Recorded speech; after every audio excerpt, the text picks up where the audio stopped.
all companies whose average annual turnover the last 3 fiscal years reaches 5 billion CFA franc will now be required to build their headquarters in Burkina Faso in accordance with the clearly defined standards. That this is from the government. This is a government website that released this statement. The statement says that all companies who have made 5 billion CFA franc, who are above 5 billion CFA franc, will have to establish their headquarters in Burkina Faso. And this will provide more jobs to the people of Burkina Faso rather than scrapping all the profits and send them to their home countries.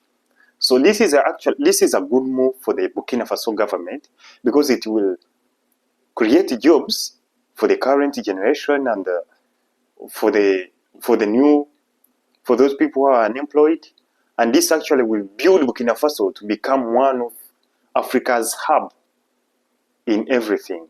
So imagine like a company like X or Twitter has its second headquarters in Burkina Faso, that is in Africa. This can boost Africa's image, and it can boost Burkina Faso's image on the world stage. So this is actually great, and this is a statement that was released from the government. According to reliable sources, the government has stressed that all companies that are operating within Burkina Faso for the last 5 years, and you have been accumulating all the profits and you are above 5 billion CFA francs, you have to be with a very big headquarter in Burkina Faso, either in Ouagadougou or in Bobo-Dioulasso or in any other city of Burkina Faso. But as long as you're operating on Burkina Faso land and you're making a lot of profits, so you have to be in Burkina Faso, and even the headquarters of that company, either it's a construction company, either there are these AI companies. Each and every company that is operating in Burkina Faso must have its headquarters in Burkina Faso. This can boost local jobs and open new markets for the products and for the goods, and extend services near to the people of Burkina Faso. And this is a good move. So we had a lot of things in this week, most especially from Burkina Faso.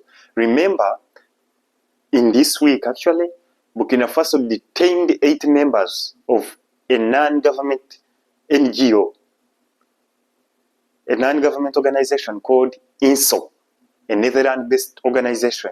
This is an NGO that has been operating in Burkina Faso for so long, and it has been there for years. Even before Traoré came to power, this organization has been operating there. So when the government of Burkina Faso, under Traoré, took power, they tried to review all the NGOs that are operating in Burkina Faso, and one of them was this organization.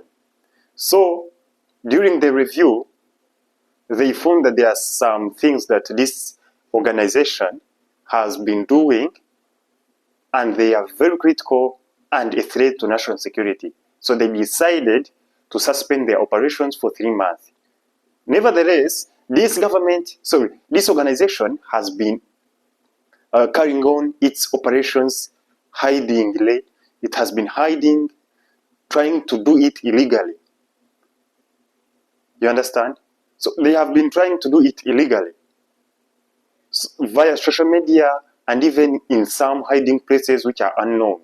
So when the government of Burkina Faso came to learn about it, that the same organization that was suspended for 3 months have been doing things illegally, they detained 8 members. And 4 of them are Burkinabe citizens. We have 1 Malian, 1 Zeke, and 2 Senegalese. Sorry, it's 2 Senegalese French citizens. So you see, who are these organizations serving for real? These organizations come into our countries. They are the same organizations that are accused of destabilizing most notorious regions.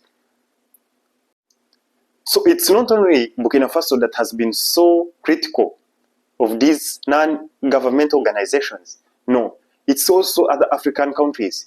They are accusing these organizations, most especially these Western NGOs, of interfering into national politics.